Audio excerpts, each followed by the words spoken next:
കള്ളാക്കുറിച്ചിയിലെ ആ വിഷമതി ദുരന്ത കേസിൻ്റെ വിധിയിലേക്ക് പോകണം. ഈ കള്ളാക്കുറിച്ചി വിഷമദ്യ ദുരന്ത കേസ് അന്വേഷണം CBIക്ക് കൈമാറിക്കൊണ്ട് മദ്രാസ് ഹൈക്കോടതി അല്പം മുമ്പ് ഉത്തരവായി.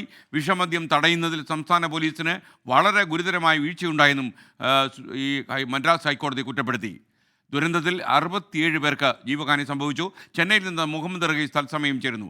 റഹീസ്, യഥാർത്ഥത്തിൽ തമിഴ്നാട് പോലീസിൻ്റെ അന്വേഷണം പ്രോപ്പർ അല്ല എന്നുകൂടി കോടതി പറഞ്ഞു വെച്ചു. വിവരങ്ങൾ.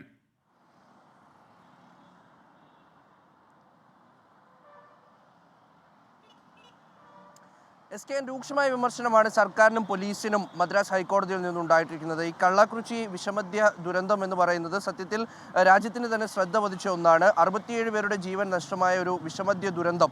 ആ ദുരന്തത്തിൻ്റെ പിന്നാമ്പുറ കാഴ്ചകളൊക്കെയും നമുക്ക് അറിയുന്നതാണ്. കാരണം ഏറെ നാളായി അവിടെ വിഷമദ്യം വിളമ്പിക്കൊണ്ടിരുന്ന ഒരു കൂട്ടരിൽ നിന്ന് വിഷം കഴിച്ചവർക്കാണ് ജീവൻ നഷ്ടപ്പെട്ടത്. ഇതിൽ സ്ത്രീകളടക്കമുള്ളവരുണ്ട്, കുട്ടികളടക്കം ഈ പ്രദേശത്ത് ഇവിടെ നിന്ന് ഈ വിഷമദ്യം വാങ്ങി കഴിച്ചിട്ടുണ്ട് എന്നുള്ള ഞെട്ടിക്കുന്ന വിവരങ്ങൾ അന്ന് പുറത്തു വന്നിരുന്നു. അതിന് പിന്നാലെ സർക്കാർ ഒരു ജുഡീഷ്യൽ അന്വേഷണമാണ് പ്രഖ്യാപിച്ചിരുന്നത്. ഒപ്പം തന്നെ ജില്ലയിലെ പോലീസ് മേധാവികളെ മാറ്റുന്നു, കളക്ടറിനെ മാറ്റുന്നു, അങ്ങനെ ചില നടപടികളൊക്കെ സർക്കാരിൻ്റെ ഭാഗത്തുനിന്നുണ്ടായി. പക്ഷേ ജൂണിൽ ഉണ്ടായ കേസിൽ ഒരു സംഭവത്തിൻ്റെ അന്വേഷണം ഇപ്പോഴും ഇഴഞ്ഞു നീങ്ങുകയാണ് എന്ന് മദ്രാസ് ഹൈക്കോടതി പറയുന്നു. ഒപ്പം തന്നെ സർക്കാരിൻ്റെ ഭാഗത്തു നിന്ന് ഗുരുതര വീഴ്ചയുണ്ടായി എന്ന് പറയുന്നു. അത് രണ്ട് തരത്തിലുള്ള വീഴ്ചയാണ്. ഒന്ന്, ഈ കേസ് അന്വേഷണവുമായി ബന്ധപ്പെട്ടുള്ള വീഴ്ചയുണ്ട്. രണ്ടാമത്, ഈ കേസ് ഉണ്ടായത് അല്ലെങ്കിൽ ഈ ഒരു സംഭവം ഉണ്ടായതുമായി ബന്ധപ്പെട്ടും സർക്കാരിന് വീഴ്ചയുണ്ട്. വർഷങ്ങൾക്ക് മുമ്പ് തന്നെ ഇത്തരത്തിലൊരു വ്യാജ മദ്യ കച്ചവടം തുടങ്ങിയ ഒരു സംഘത്തിനെ, അതും ഒരു കുടുംബത്തിൽപ്പെട്ടവരെ കണ്ടെത്താനോ അറസ്റ്റ് ചെയ്യാനോ ഇവരെ ഇതിൽ നിന്ന് മാറ്റാനോ ജനങ്ങളുടെ ജീവൻ സംരക്ഷിക്കാനോ ഒന്നും സർക്കാരിന് കഴിഞ്ഞില്ല.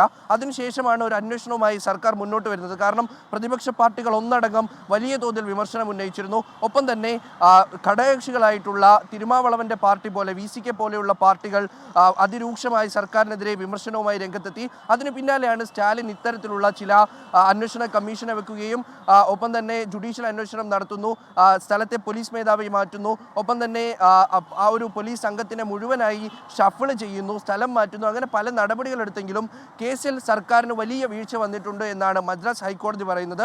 ഈ വിധി കനത്ത തിരിച്ചടിയാണ്. എന്തായാലും തുടർന്നുള്ള സർക്കാർ നീക്കങ്ങളും നമുക്ക് ശ്രദ്ധയോടെ വീക്ഷിക്കണം. SKN. Okay, thank you Muhammad Rahees.